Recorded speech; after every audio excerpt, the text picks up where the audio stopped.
Pourquoi, pourquoi on n'arrive pas à changer? Pourquoi c'est si compliqué de changer? Quand j'étais directrice marketing, je, j'avais postulé pour des postes d'accompagnement au changement.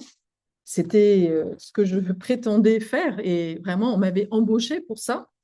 Et, euh, et à la fois, quand j'ai commencé à vouloir proposer des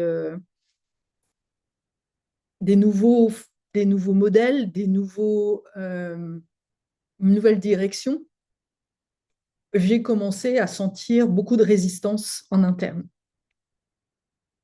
Et je ne comprenais pas pourquoi les autres ne partageaient pas en fait ma vision, pourquoi ils ne voyaient pas en fait ce que je voyais. Et dans cette vidéo, j'ai envie de te partager justement 4 points principaux, 4 piliers euh, que j'ai identifiés comme étant les plus grands freins au changement. Et le premier pilier, c'est vraiment euh, le fait de pouvoir mettre de la conscience sur ce qui se passe.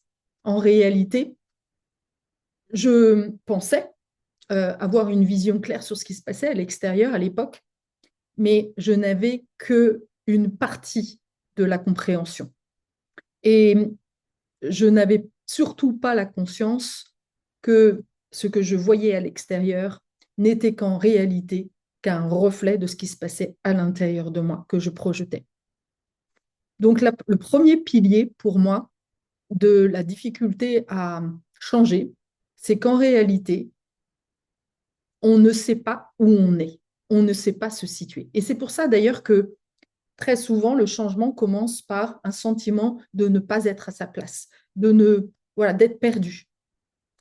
Cette notion d'être perdu, en réalité, elle n'est que le reflet de l'incompréhension de l'immensité du système de la vie, du vivant, et comme une espèce d'intuition qu'on a accès qu'à une certaine chose et qu'on n'est pas vraiment euh, au bon endroit, mais à la fois, on n'a pas la carte. Il n'y a pas de carte pour te dire, mais en réalité, comment fonctionne la vie? Ça veut dire quoi vivre? Et cette difficulté vient du fait, et c'est la, la raison pour laquelle on se sent prisonnier, justement, là, c'est que l'on est dans une prison mentale. On est dans un schéma parce que le système nerveux, lui, fonctionne en mode je connais ou je connais pas. On est enfermé dans un modèle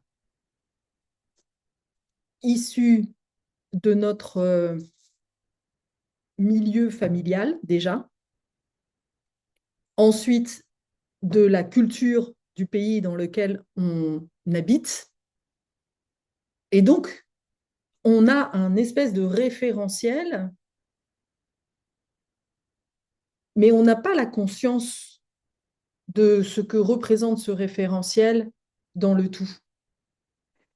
Et on n'a pas surtout conscience de la potentialité à laquelle on pourrait accéder. Et ça, pour moi, c'est vraiment un des premiers freins, c'est que j'aime bien vraiment résumer, ça a été vraiment un moment de ma vie où j'ai pris conscience que je ne savais pas que je ne savais pas. On a une vision tellement étriquée de nous-mêmes, des autres, du vivant. Et ça, au départ, c'est vraiment la première des choses, le premier, euh, la première raison pour laquelle on ne change pas parce que ouais, on n'a pas conscience des potentialités que l'on a à l'intérieur de soi. Et moi, il m'a fallu des gros coups des gros chocs dans ma vie, comme si l'univers me foutait un coup de pied dans le derrière pour me dire, vas-y, saute. En réalité, c'est comme si j'étais enfin, autour de la piscine en me disant, waouh, mais en fait, je rêve de pouvoir nager. Je rêve de pouvoir nager. Mais comment je peux faire pour apprendre à nager? Alors, et à me dire toute la journée, mais comment je peux faire? Comment je peux faire?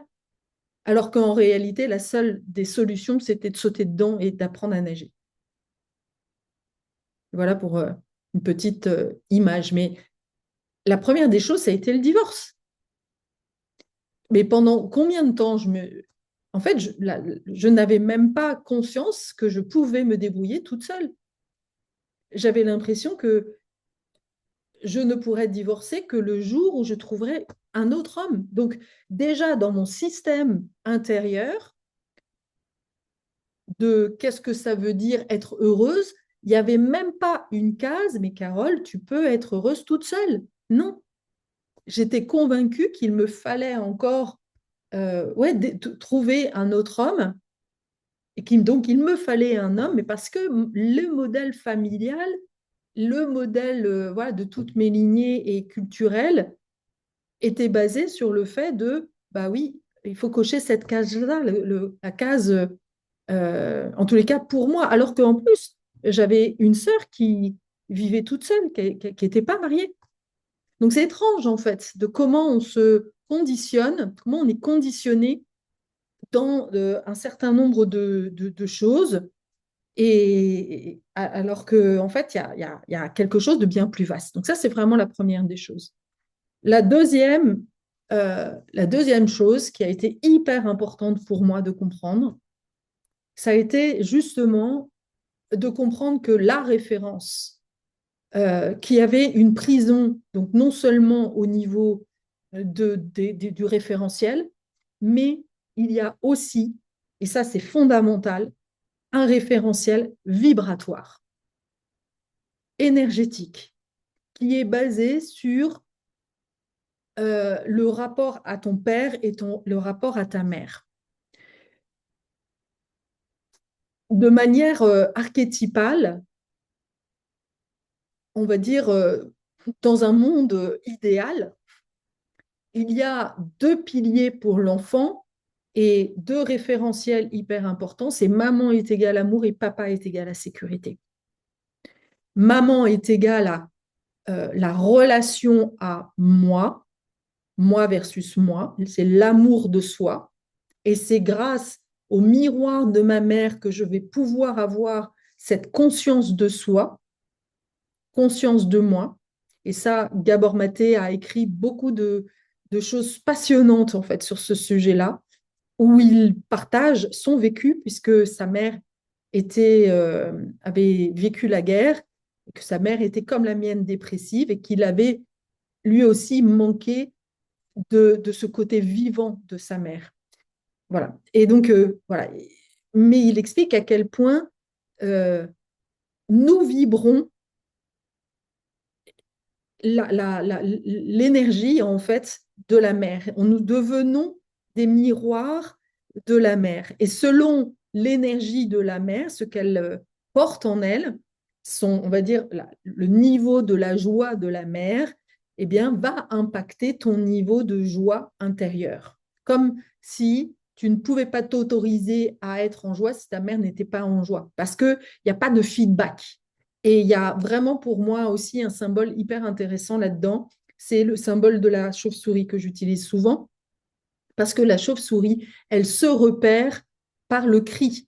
Elle émet un son, et c'est parce que le son euh, trouve en fait des murs que, ok, elle perçoit en fait, elle revoit, elle retourne, le son lui est retourné, et du coup, elle peut se diriger. Et ben c'est exactement pareil pour nous. L'enfant au départ, il arrive avec vraiment, il est porteur de lumière, il est pure lumière, il est pur amour.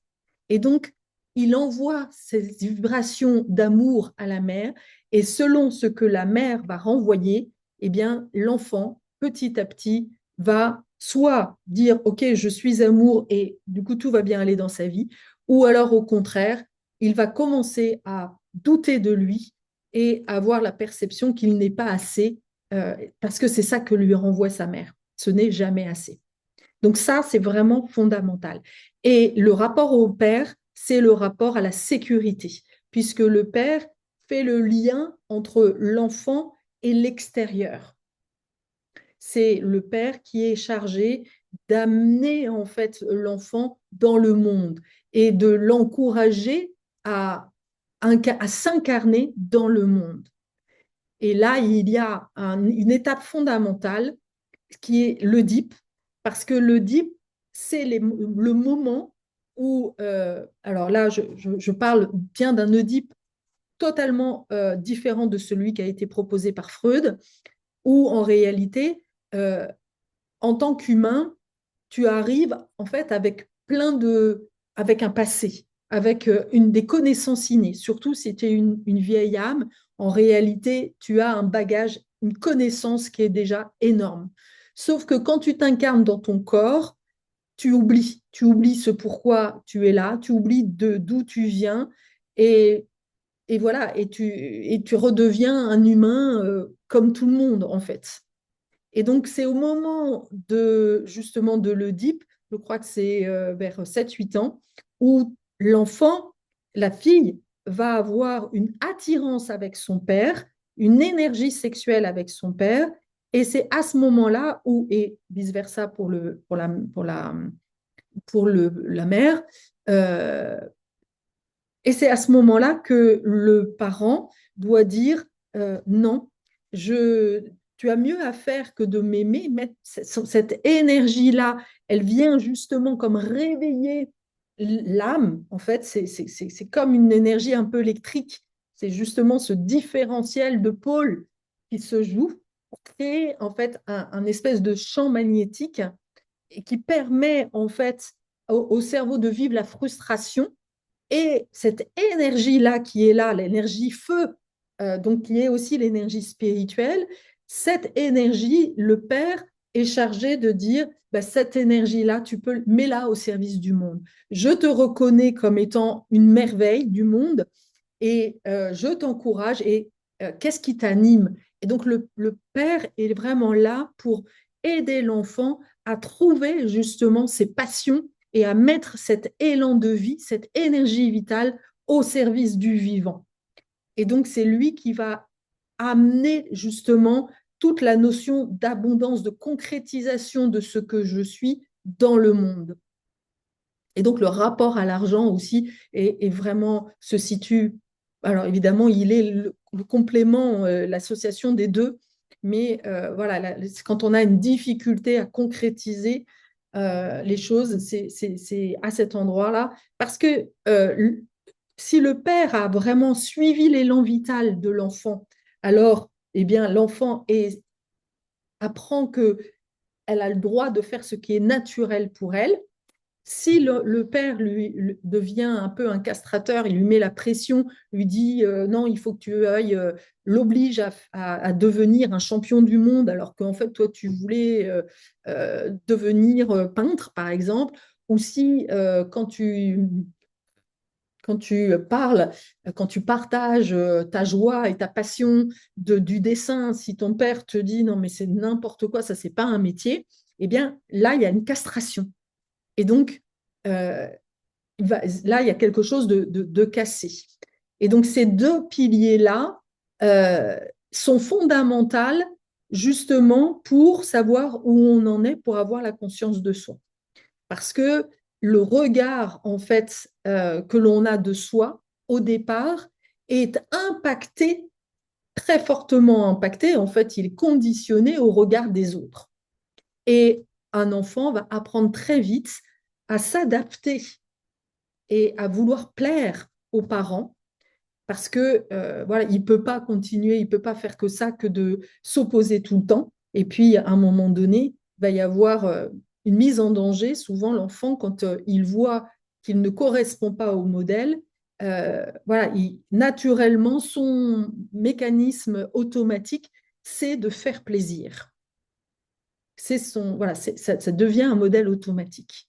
Et donc, de sortir de ce mécanisme-là est vraiment un des enjeux pour le changement.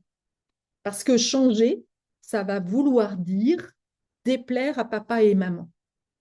Ça veut dire aller contre eux. Et pour le système nerveux,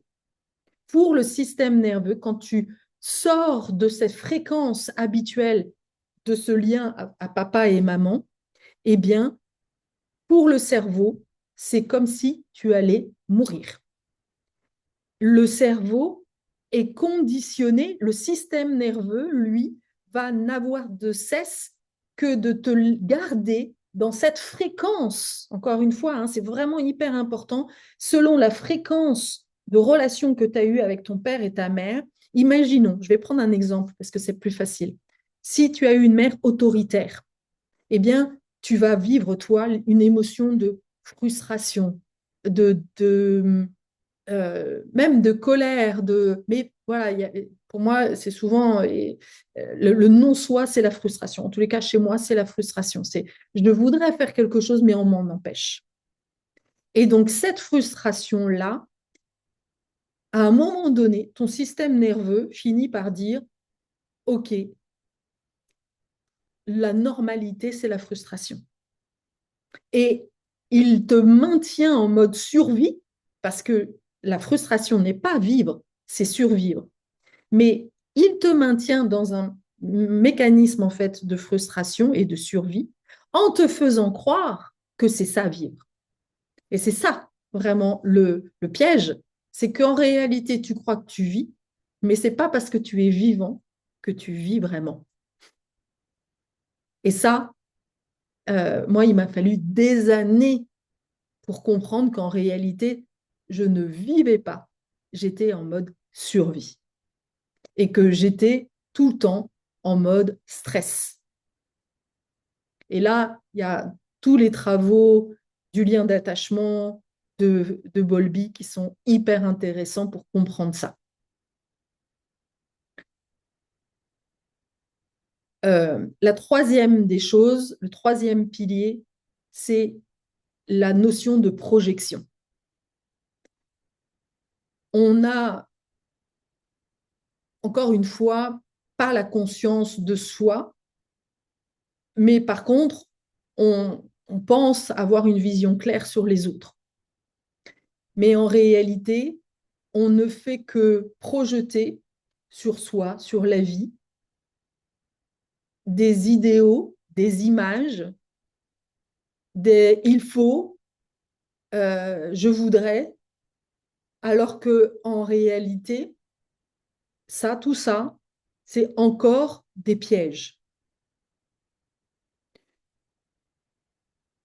Dans une relation amoureuse, par exemple, regarde à quel point ton cerveau projette une vision idéale de l'autre et on est super doué pour avoir une vision idéalisée de l'autre au départ. C'est la notion de désir. Parce qu'on veut absolument avoir une relation, alors on va projeter sur l'autre et vraiment, c'est comme si on le voyait, mais autrement. On met un filtre de ce que l'on voudrait voir chez l'autre. Et au bout d'un moment, on va se rendre compte que, ah, ben non, en fait, il n'est pas ce que j'avais projeté. Et là, on va sortir du voile de l'illusion. On a un voile de l'illusion. Et c'est à partir du moment où on commence à pouvoir s'observer et à pouvoir distinguer la part de l'illusion et la part de réalité que l'on peut commencer à se dire qu'on a un peu plus de conscience. Et ça, c'est un sacré job déjà. C'est exactement ce qui est présenté dans Matrix. C'est tu es dans une prison, mais tu ne sais pas que tu es dans une prison. Tu vois, euh, tu vois une femme rouge. Il y a un moment donné dans Matrix, une image où il y a une femme qui passe rouge et en fait, il lui dit, j'ai créé ça pour toi. Mais c'est de la distraction. Et dans notre fonctionnement, on a ce mécanisme de se distraire nous-mêmes et comme un espèce de mécanisme inconscient de, oui, de se mettre à distance de ce qui est le meilleur pour nous, toujours dans le but de rester dans ce confort. Parce que dans le système nerveux, il y a toujours cette notion de danger et que notre système nerveux ne sait pas accepter l'inconfort. Et donc, on va chercher des excuses, on va chercher des justifications à l'extérieur pour éviter de se connecter à l'intérieur. Et ça, c'est vraiment le troisième pilier hyper important, c'est OK, de sortir d'une vision extérieure pour arriver à OK, comment je me sens? Qu'est-ce que je ressens quand il se passe quelque chose? Au lieu de toujours essayer de justifier, de vouloir comprendre. Le corps ressent des choses, OK? Et quand on commence à mettre des mots et à avoir cette capacité d'être témoin de ce qui se passe en soi, alors on n'est plus embarqué dans les émotions et on n'est plus embarqué dans l'histoire qu'on se raconte, on devient lucide. Et la lucidité est hyper importante pour distinguer ce qui concerne l'autre et ce qui concerne toi, et voir aussi les miroirs qui se passent. Ce qui est dans la projection, c'est aussi hyper important de savoir comment on fonctionne. C'est-à-dire qu'on a tous un modèle justement de distraction, pour éviter l'inconfort. Et là, la process communication m'a beaucoup aidé à comprendre en fait que j'avais un mécanisme d'irresponsabilité. J'ai un type de modèle de base qui est la rebelle. Et donc, régulièrement, euh, mon système un peu automatique, c'est de dire, ah, bah non, c'est pas de ma faute, c'est la faute à... Voilà, y a plein de raisons pour lesquelles c'est pas de ma faute.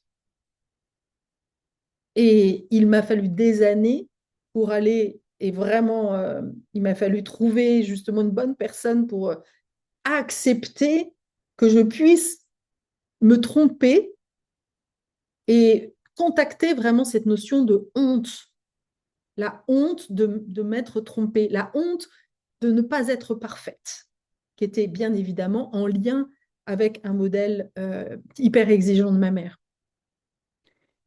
Et donc, tant que je n'avais pas touché du doigt ce mécanisme-là, eh bien, j'étais condamnée finalement à fonctionner toujours avec le même modèle. Et je projetais toujours la responsabilité à l'extérieur. Mais il y a d'autres personnes qui fonctionnent autrement, qui vont euh, passer en mode contrôle, qui vont contrôler tout, qui vont rigidifier tout. Et puis, il y en a d'autres qui vont attaquer. C'est les modes de survie, les modes de fonctionnement en mode survie. Attaque, fuite, figement, faire plaisir, projection, etc.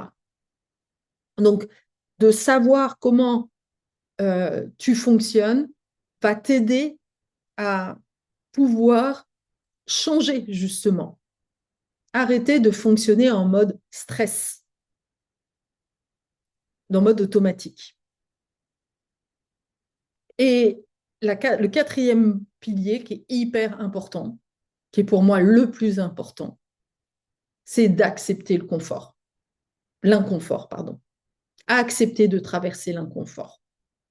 Ça, je vois des tas de personnes qui travaillent énormément sur elles, qui passent leur vie à travailler sur elles, qui passent leur vie en formation, à faire des programmes, à lire des choses, mais en réalité, elles ne changent pas.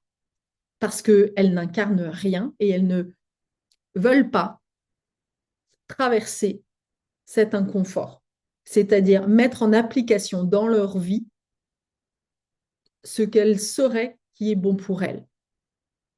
Et encore une fois, tu peux avoir la lucidité de ce qui se passe. Déjà, c'est déjà un sacré chemin d'être lucide sur les situations. Et souvent, d'ailleurs, on n'est jamais lucide tout seul. Ça, c'est aussi un piège énorme. Le nombre de personnes où je me dis, ah ben oui, oui, non, mais moi j'ai travaillé sur moi, mais j'ai travaillé sur moi avec des bouquins. Et tu ne peux pas avoir une vision objective de toi-même, de ne voir tes angles morts si tu travailles sur toi. Et on en a tous des angles morts. Donc, et souvent, voilà, c'est justement parce que tu veux pas passer dans l'inconfort que tu restes bloqué. Et le système nerveux, le cerveau est très, très doué pour te raconter des tas d'histoires, pour te justifier pourquoi tu ne t'en sors pas.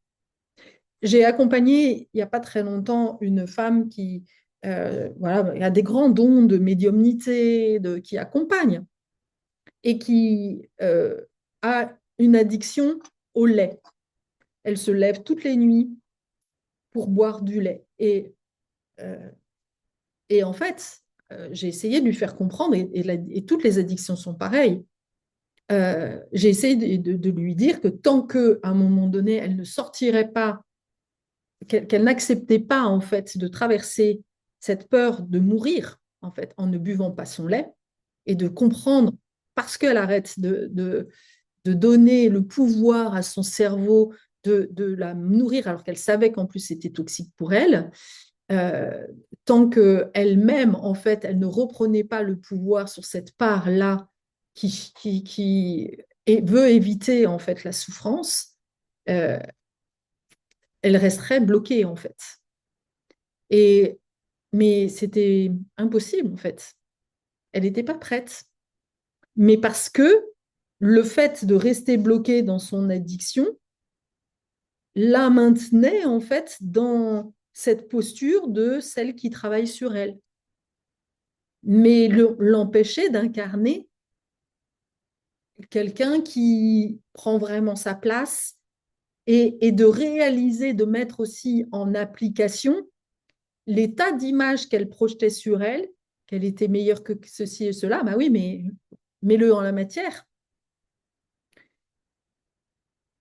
Et de se rendre compte que peut-être qu'en réalité, elle n'était pas à la hauteur de ses propres exigences, de ses propres idéaux. Et donc, ça occupait son cerveau, le fait de s'occuper de son addiction était en réalité une stratégie pour éviter de manifester la lumière, tout le potentiel, voilà, son âme, en fait, le rayonnement total de son âme, de se mettre en lumière, d'exister vraiment, quoi. Elle préférait rester en mode survie.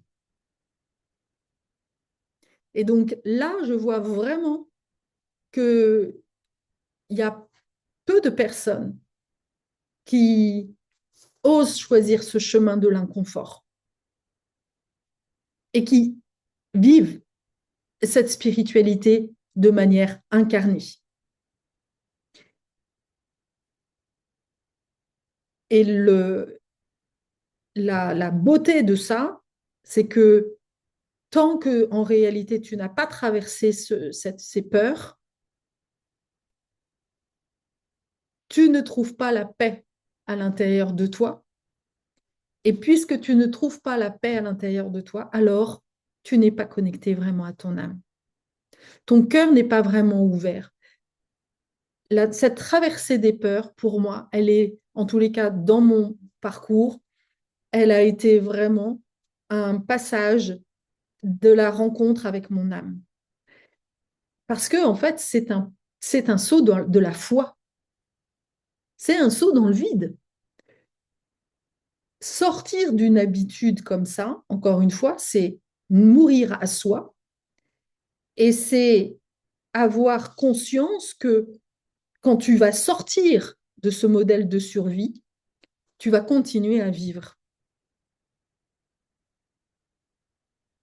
Parce que ton système nerveux, lui, il ne sait pas. Donc, et c'est souvent dans le corps, en fait, c'est écouter tes impulsions, ton intuition, et c'est faire confiance aussi au féminin et à plus grand que soi. Et là, c'est vraiment, il faut, c'est un lâcher-prise total, en fait. Et, et souvent, malheureusement, on doit passer par des étapes où on est complètement acculé, comme si l'univers te pousse euh, au plus loin pour qu'au bout d'un moment, OK, j'y vais. Et finalement, te rendre compte que, ah, mais oui, j'ai sauté dans la piscine et je ne suis pas morte. J'ai fait un saut, j'ai sauté parce que parfois, ça peut être même physique, ça peut être très concret, hein, toutes les premières fois, wow, tu te dis, waouh, où est-ce que je vais? Quand je suis, pendant des années, je suis restée dans cet imaginaire de, waouh, j'adorerais aller en Inde. Je sens, il y avait une part de moi, et ça, c'est mon féminin, c'est mon intuition qui me dit, waouh, ouais, ça m'appelle d'aller en Inde. Et puis tout de suite, il y en a une autre, la peur, qui dit, ah non, non, non, non, non, non, non, non, on n'est pas prêt, non, c'est pas le moment, ceci, cela. Et ça, c'est la part du système nerveux. Et puis, un jour, je vois une médium et elle me dit, tu dois aller en Inde. 2 jours après, je vois un médecin indien qui me dit, il faut que tu ailles en Inde. Je dis, OK, voilà, OK. Et là, j'ai su qu'il fallait vraiment que j'y aille. Et qu'en réalité, quand j'y suis allée, mais c'était le paradis sur Terre. Et c'est ça le secret, les amis. C'est qu'en réalité, tu vis l'enfer, tu passes ta vie à vivre un enfer, et tu ne sais pas qu'en fait, il y a un paradis sur Terre qui est disponible, mais que pour y accéder, il faut que tu traverses tes peurs. Et voilà, pour moi, alors il y aurait certainement d'autres piliers, et il y en a certaines d'autres qui me viendront, mais ça, c'est vraiment les 4 principaux piliers dans la raison pour laquelle on ne veut pas changer. Et si j'en parle aujourd'hui, c'est que je sais qu'à partir de 2026, les amis, ça va secouer. Donc, c'est vraiment hyper important d'aller travailler sur ces aspects-là et de travailler sur le système nerveux. Il va y avoir vraiment du boulot. C'est vraiment important. Elle est d'accord. Ouais, parce que tu n'auras pas le choix. Parce qu'on n'a pas le choix là de changer. L'univers ne va pas nous donner le choix. Et ça, voilà, ça pourrait être un 5e pilier, c'est la compréhension qu'en réalité, on n'a pas le contrôle. Et oui, 5e pilier, bien sûr, on n'a pas le contrôle. Et ça, mais personne ne nous le dit. Personne ne nous dit qu'en réalité, tout le monde nous fait croire que maintenant, il faut que tu fasses ceci, il faut que tu fasses cela, et que si tu remplis bien les cases, alors tout va bien se passer. Mais toi, à l'intérieur de toi, ton âme, elle est venue pour évoluer. Elle n'est pas venue pour faire du copier-coller de tes parents. Elle est faite pour vivre autre chose, pour vivre une ouais, de vivre une autre fréquence, une fréquence unique. Et cette fréquence unique, eh bien, oui, il va falloir y accéder, la trouver. Et c'est voilà, c'est tout un cheminement, ça. Et tant que tu n'as pas trouvé les personnes qui vibrent la même fréquence que toi, eh bien, tu restes enfermé avec des modèles qui ne te correspondent pas, avoir l'impression que tu n'es pas à ta place. Alors qu'en réalité, une fois que tu changes en fait et que tu traverses tes peurs et que tu suis tes rêves, que tu arrêtes de chercher des excuses, tu arrêtes de te mettre des limitations, eh bien, tu réalises que, ah oui, tu passes dans un nouveau monde, tu passes dans une autre fréquence. Et que quand tu changes de fréquence, tu attires à toi des gens totalement différents. Et ça aussi, c'est vraiment euh, quelque chose.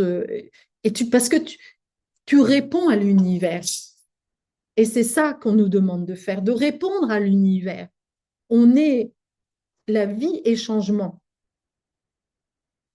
Et donc, là, à partir de vraiment 2026, ça va vraiment s'accentuer, 2027 encore plus. Donc, tu vas finir par te rendre compte qu'en réalité, tu n'as pas le choix. Tu n'as pas le choix. On ne va pas te donner le choix. Tu vas voir que va y avoir des tas de manifestations, ça va devenir chaotique. Et à ce moment-là, tu te rappelleras peut-être de cette vidéo en disant, ah, tiens, ouais, je me souviens, tiens, cette meuf, elle parlait. Ah ouais, c'est un peu ce que je vis. Et donc, c'est la raison pour laquelle j'ai lancé la voie du sage. Parce que c'est ça qu'on va faire dans la voie du sage. On va accompagner le changement. On va identifier les différents modèles, tes différentes ombres, parce que toutes les ombres du Jenkins correspondent à ce modèle de survie dans lequel tu es et finalement tu crois que c'est normal. Tu ne te rends même pas compte, en fait. Moi, j'ai passé des années en mode doute et douter de moi, douter, être en mode hypervigilance, voilà.